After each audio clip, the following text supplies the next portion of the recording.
Assalamualaikum warahmatullahi wabarakatuh. Perkenalkan, nama saya Sofi Zairofitrialis, NIM 4022400051, kelas BSC dari kelompok 4. Metode yang digunakan penelitian ini menggunakan metode ECM.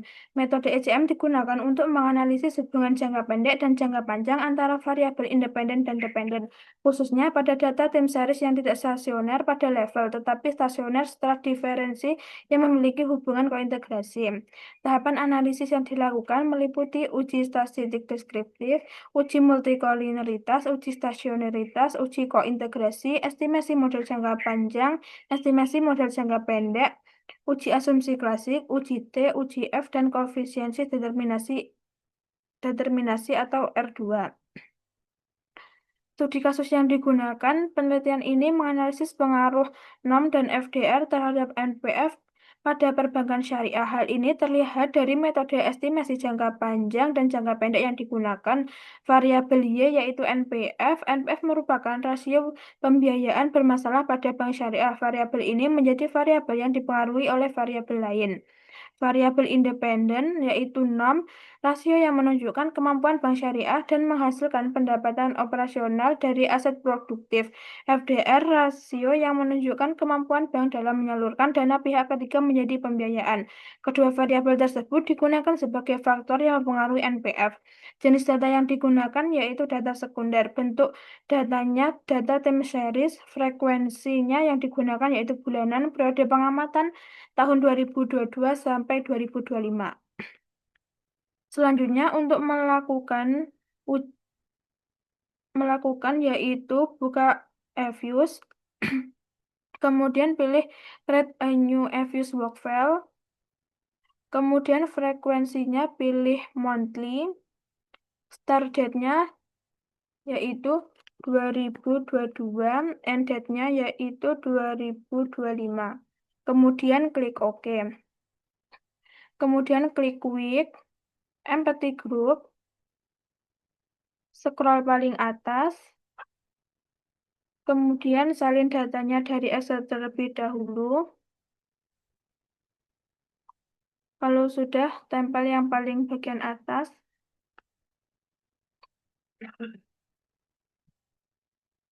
Kemudian klik View,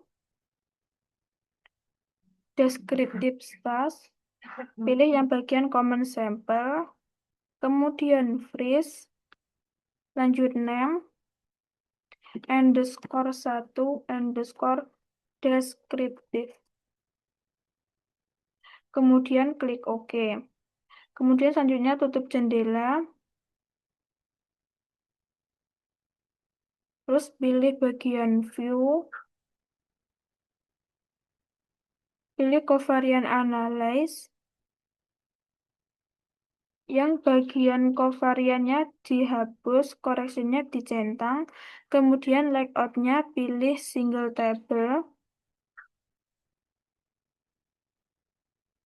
Kemudian klik OK. Nilai korelasi NOM dan FDR sebesar 0,686412 kurang dari 0,8, maka tidak terjadi multikolinitas pada model. Kemudian pilih Freeze, lanjut Name, underscore 2, underscore Multico. Kemudian klik OK, tutup jendela.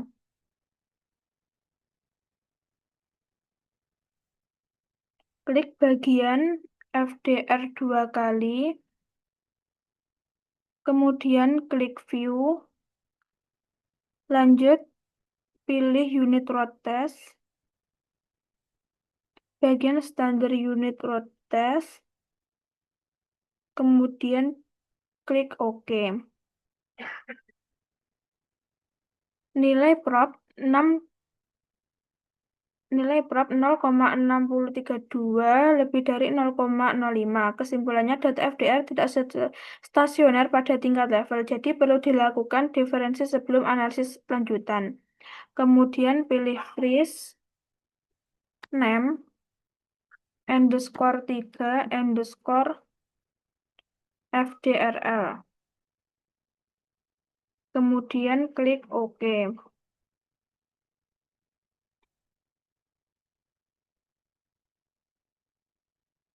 Kalau sudah, klik FDR 2 kali, pilih unit road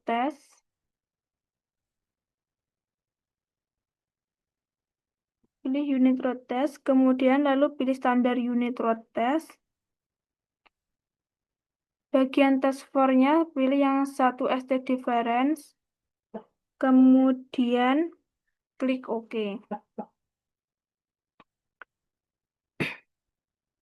Nilai probnya yaitu 0,0280 kurang dari 0,5. Jadi kesimpulannya FDR yang awalnya tidak stasioner setelah diferensi menjadi stasioner. Kemudian pilih freeze, name, underscore 3, underscore FDRF. Kemudian klik OK, tutup jendela. Selanjutnya yaitu klik 62 kali, pilih view, klik descriptive task, pilih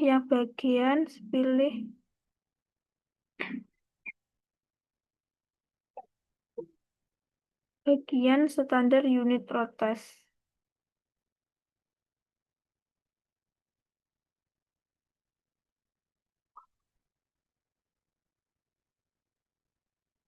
Kemudian pilih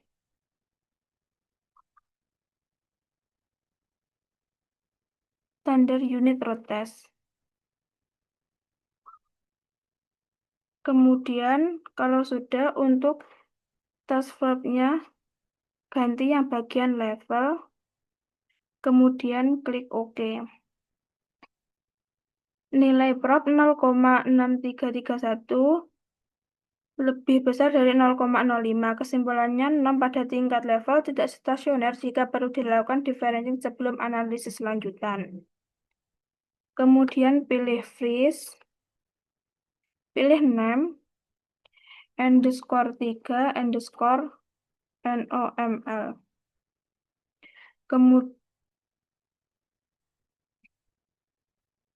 underscore 3, underscore. Kemudian klik OK. Terus klik 2 kali bagian nom, klik view, pilih unit road test, pilih standar unit road test, kemudian diganti yang 1 state differencing, kemudian klik OK.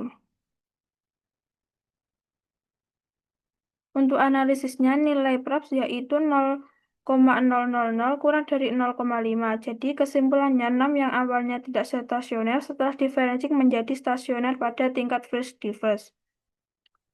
Kemudian pilih freeze, lalu name, underscore 3, underscore nom F.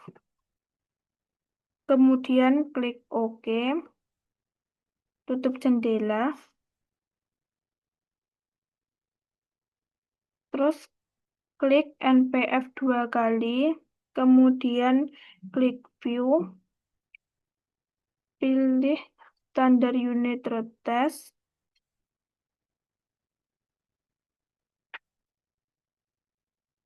pilih yang bagian level, kemudian klik OK. Prop, nilai prop yaitu 0,4768 lebih besar 0,05. Jadi data NPF tidak stasioner perlu dilakukan diferencing sebelum analisis lanjutan. Kemudian pilih freeze, name, underscore 3, underscore NPFL. Kemudian klik OK, lalu tutup jendela. Selanjutnya klik view, pilih unit road test, lalu pilih standar unit road test.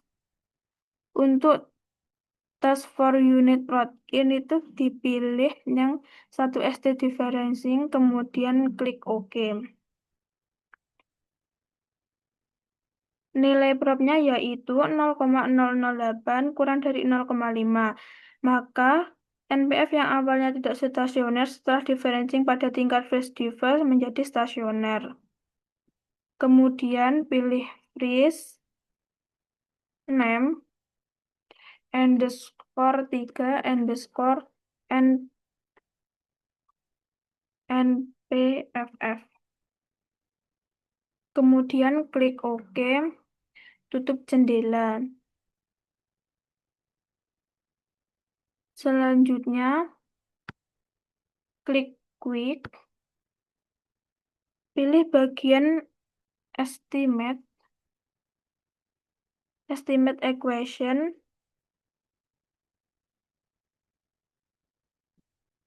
Bagian Estimate Equation itu ketik NPF underscore T underscore nom.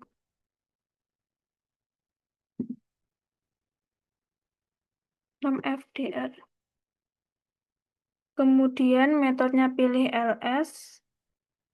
Kalau sudah, klik OK.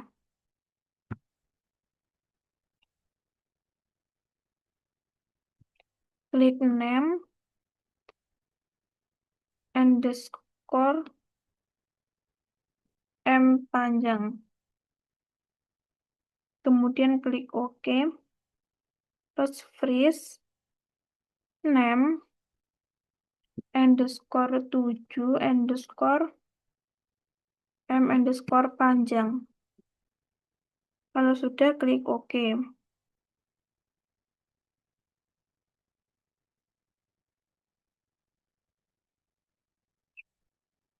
Tutup jendela, klik crop, klik make residual series, kemudian pilih yang ordinary. Kalau sudah, klik OK.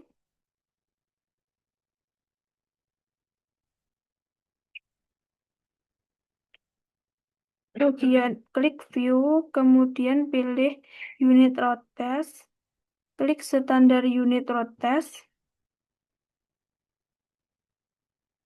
Kemudian bagian task for unit road ini tuh dipilih yang level, terus klik OK. Nilai prop yaitu 0,0165 kurang dari 0,5. Maka data ini bersifat stasioner pada tingkat level dan dapat disimpulkan terjadi kointegrasi. Kemudian pilih freeze, name, underscore 4, underscore kointegrasi.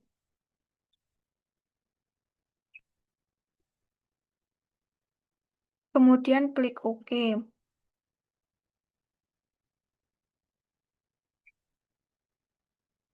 Kalau sudah, tutup ininya, ditutup semua, terus pilih quick, estimate equation. Pada equation space ketik DNPF, D buka kurung NPF kurung underscore T underscore D buka kurung nom tutup kurung D buka kurung FDR kurung ET buka kurung min 1 tutup kurung, kemudian OK. Selanjutnya pilih name underscore M underscore panjang, maaf pendek. Kemudian klik OK. Selanjutnya pilih freeze, kemudian pilih name, underscore 6, underscore m, underscore pendek. Kemudian klik OK. Kalau udah ininya ditutup, terus klik view, klik residual diagnostik, kemudian pilih histogram, normality test. Kalau sudah, kesimpulannya yaitu dari uji normalitas di atas adalah karena nilai probnya 0,443464 lebih besar 0,05, maka kita gagal tolak. Hal ini menunjukkan bahwa data berdistribusi secara normal. Kemudian pilih freeze, name, underscore 5, underscore normalitas. Kemudian klik OK.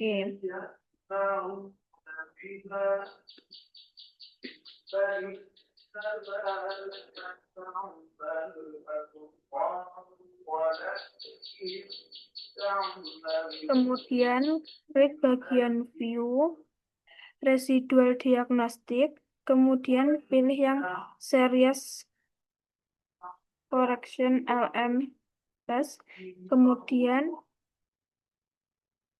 klik OK. Nilai OBSR square yaitu mempunyai nilai probnya 0,0006. Nilai OBSR 0,006 kurang dari 0,05, maka gagal tolak dan disimpulkan tidak terjadi autokorelasi. Kemudian pilih freeze, lanjut name, underscore 5, underscore auto. Kalau sudah, klik OK. Ini ditutup, kemudian klik view, pilih residual diagnostik, kemudian pilih bagian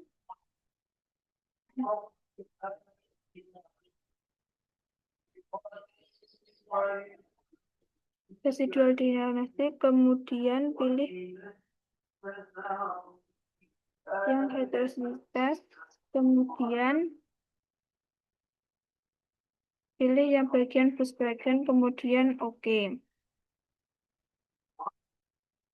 Nilai G-square yaitu 0,0017 kurang dari 0,05.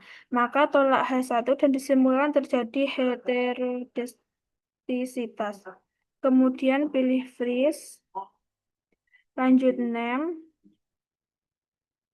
underscore 5, underscore 5, underscore hetero. Kemudian klik OK. Lanjut.